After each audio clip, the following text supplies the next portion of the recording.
ஆண்டவரும் அருமை ரட்சகரமாக இருக்கிற இயேசு கிறிஸ்துவின் நாமத்தில் உங்கள் யாவருக்கும் அன்பின் வாழ்த்துக்களும் ஸ்தோத்திரங்களில் இருக்கிற இந்த நல்ல ஒரு காலை நேரத்தில் இன்னொரு பகுதியாக இயேசுவோடு பேசும் நிகழ்ச்சியில் சந்திப்பதில் மிகுந்த சந்தோஷமாக இருக்கிற கர்த்தர் நம்மை ஆசீர்வதிக்கிற தேவனாக இருக்கிறார். இன்றைக்கு கர்த்தர் நம்மோடு கூட இடைப்படுகிறவரும் பேசுகிறவமாக இருக்கிறார். அதனால் இந்த வார்த்தைகளை கவனிங்க. கர்த்தர் நம்மை ஆசீர்வதிப்பார். அநேகர் இதை கேட்குறாங்க, பார்க்குறாங்க. ஒவ்வொரு நாளும் காலை 7லிருந்து 7:10 வரை ஒளிபரப்பப்படுகிற இந்த இயேசுவோடு பேசுகிற நிகழ்ச்சி அநேகருடைய வாழ்க்கையில் ஒரு திருப்பத்தை ஏற்படுத்துகிறது. அநேகருக்கு இது வாக்குகளாக மாறுது. அந்த நாள் முழுதுமாக ஆசீர்வதிக்கப்படுறாங்க.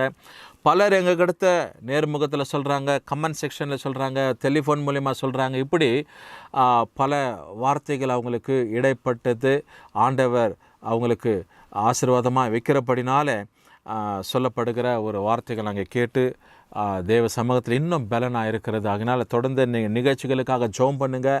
மற்ற நிகழ்ச்சிகளும் ஒளிபரப்பப்படுகிறது. ஒவ்வொரு நாளும் சுவிசேஷம் என்ன ஒரு நிகழ்ச்சிங்க. அதுக்கு பிற்பாடு இட்டர்னல் லைஃப், நித்திய வாழ்க்கைன்னு சொல்லப்படுகிற பரலோகத்துக்குரிய காரியங்களே அருமையான நம்முடைய எவாஞ்சலிஸ்ட் பால் பில்லிகிராம் ஐயா அவங்க இந்த தொலைக்காட்சி நிறுவனர், அவங்க ஒவ்வொரு நாளும் பேசுகிற ஆண்டவர் என்னெல்லாம் வெளிப்பாடு கொடுக்குறாதன்படி ஒளிபரப்பப்படுகிற அநேக காரியங்கள் நிகழ்ச்சிங்க பலருக்கு ஆசீர்வாதமாக இருக்கிறது. அதனால் தொடர்ந்து இந்த நிகழ்ச்சிகளை நீங்கள் இணைந்திருந்து ஆண்டவராகிய தேவர் உங்களை ஆசீர்வதிப்பார். மற்ற காரியங்களையும் நீங்கள் பொறுப்பெடுத்து உங்களுக்கு ஏதாவது விண்ணப்பங்கள் இருக்கும், நீங்கள் ஜபித்து கொள்ளணும்னா கீழ்கண்ட உங்கள் எண்களுக்கு நீங்கள் தொடர்பு கொள்வீர்களானால் 24 மணி நேரமும் உங்களுக்காக ஜெபிப்பதற்கு ஊழியக்காரர்கள் ஆயத்தமாக இருப்பார்கள்.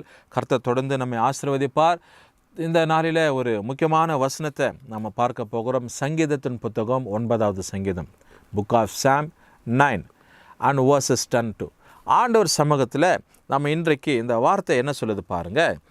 வசனத்தில் சிறுமைப்பட்டவர்களுக்கு கர்த்தர் அடைக்கலமானவர், நெருக்கப்படுகிற காலங்களில் அவரே தஞ்சமானவர்னு சொல்லி. அதனால சிறுமைப்பட்டவர்களுக்கு, த அஃப்ளெக்டட் ஒன், சிறுமைப்பட்டு பலவீனப்பட்டு போராட்டத்தில் வாழ்ந்து கொண்டிருக்கிற அவர்களுக்கு கர்த்தர் எப்படி இருக்கிறார்னா அடைக்கலமாக இருக்கிறார். அடைக்கலம்னா அவர் தான் எல்லாத்துக்குமா என்று சொல்லப்படுகிற ஒரு காரியங்கள். அருமையானவர்களே, இந்த காலை நேரத்தில் பாருங்கள், ஆண்டவர் சிறுமைப்பட்டவர்களுக்கு ஏதோ ஒரு காரியத்தில் நீ போராட்டமாக இருக்கிற, சிறுமைப்பட்டு இருக்கிற அப்படின்னா உனக்கு ஆண்டவர் அடைக்கலமாக இருக்கிறார்.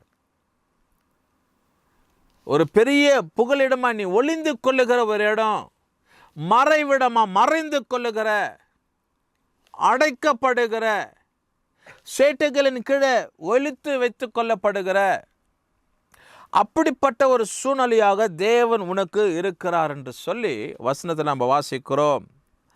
ஆகவே சிறுமையில் வாழுகிற, ஏதோ ஒரு காரியம் உனக்கு அப்ரோச்சாக இருக்குது, உனக்கு பயங்கரமான ப்ரெஷராக இருக்குதுனாக்கா தேவன் உனக்கு எப்படி இருக்கிறார்னா refuge. The lord is refuge. பிரச்சனை வருகிற சமயத்தில் அதற்கு கீழே இருக்கிற வசனத்தில் 10வது வசனம் வாசிக்கிறோம். கர்த்தாவே, உம்மை தேடுகிறவர்களோ நீர் செவி கொடுக்கிறது இல்லை, ஆதலால் உமது நாமத்தை அறிந்தவர்கள் உம்மையே நம்பி இருப்பார்கள் என்று சொல்லி. ஆகினால தேவனை தேடுகிறவர்கள், தேவனை யாரெல்லாம் உண்மையா தேடுகிறார்களோ அவர்களுக்கு ஆண்டவராகிய தேவன் செவி கொடுக்கிறார். தேவன் கேட்கிறார். அவர்களுடைய காரியங்களை ஆண்டவர் பொறுப்பெடுக்கிறார். அவருடைய காரியமாய் தேவன் அவர்கள் பக்கத்தில் இருக்கிறார், துணையாக இருக்கிறார். நீர் கைவிடுவதே இல்லை. கர்த்தரை தேடுகிறவர்களை தேவன் ஒருபோதும் கைவிடுகிறதில்லை. Whoever seeks the Lord, they will never be forsaken. They will never be put down. They will never be stumbled. அவங்க தள்ளப்படுகிறதில்ல, ஒதுக்கப்படுதில்லை, அவங்க கீழாக்கப்படுவதே கிடையாது. ஆகலால அவர்களை என்ன பண்றாராம்? தேவன் உயர்த்துகிறார்.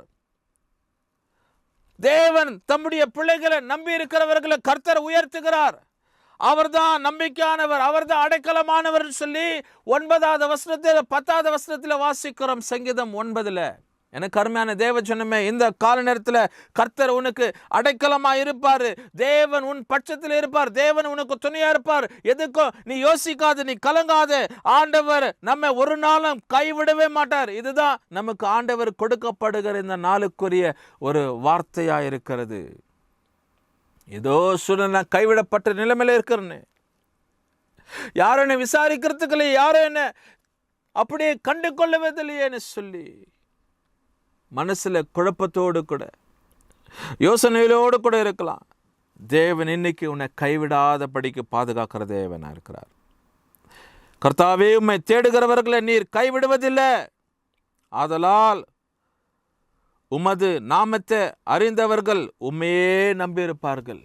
தேவனுடைய நாமத்தை, பரலோகத்தின் தெய்வத்தை அறிஞ்சிருக்கிறவங்க, தேவனுடைய திட்டத்தை அறிஞ்சிருக்கிறவங்க, அவரை தான் நீங்கள் தான்ப்பா எனக்கு எல்லாம், you are my everything Lord, நீங்கள் தான் எனக்கு எல்லாம்னு சொல்லி உண்மையே நம்பியிருப்பார்கள்னு சொல்லி எழுதப்பட்டு இருக்கிற ஒரு வார்த்தை. எனக்கு அருமையானவர்களே, இந்த வார்த்தையை கவனித்து கொண்டு இருக்கிற உங்கள் வாழ்க்கையில் கர்த்தரே மாத்திரம் நீ சார்ந்துரு, கர்த்தரே நம்பிரு. ஆண்டவர் ஒரு நாளும் உன்னை கைவிட மாட்டார். The Lord will never put you down. The Lord will never forsake you. The Lord will never let you to stumble. ஆண்டவராகிய தேவன் ஒரு நாள் உன்னை விட மாட்டார். தேவனுடைய கரம் உன்னை பாதுகாக்கும், ரட்சிக்கும், ஆசீர்வதிக்கும், நன்மைக்கு எதுவாய் மாற்றும். ஆண்டவரே நம்மை ஆசீர்வதிப்பார். ஆண்டவரே நம்ம நடத்துவார். தேவ சமூகமே நம்ம ஆட்கொள்ளும். ஜெபம் பண்ணுமா. நல்ல பிதாவே, இந்த காலை நேரத்துக்காக நன்றி. உமது கரம் பிள்ளைகளோடு கூட இருக்கட்டும். சங்கீதம் 9:9 10 கர்த்தாவே, இந்த பிள்ளைங்க உண்மையே நம்பி இருக்கிறபடினால உயர்ந்த அடைக்கலத்திற்குள்ளாக நீங்கள் நடத்துவீராகப்பா. நீர் கைவிடாத தேவன் என்று சொல்லி நாங்கள் பார்க்கிறோம். தொடர்ந்து ஆசீர்வாதம் ரட்சித்துக்கொள்ள ஆண்டவர் இயேசு நாமத்தில் ஜெபிக்கிற நல்ல பிதாவே, ஆமென். கர்த்தர் நம்மை ஆசீர்வதிப்பார்.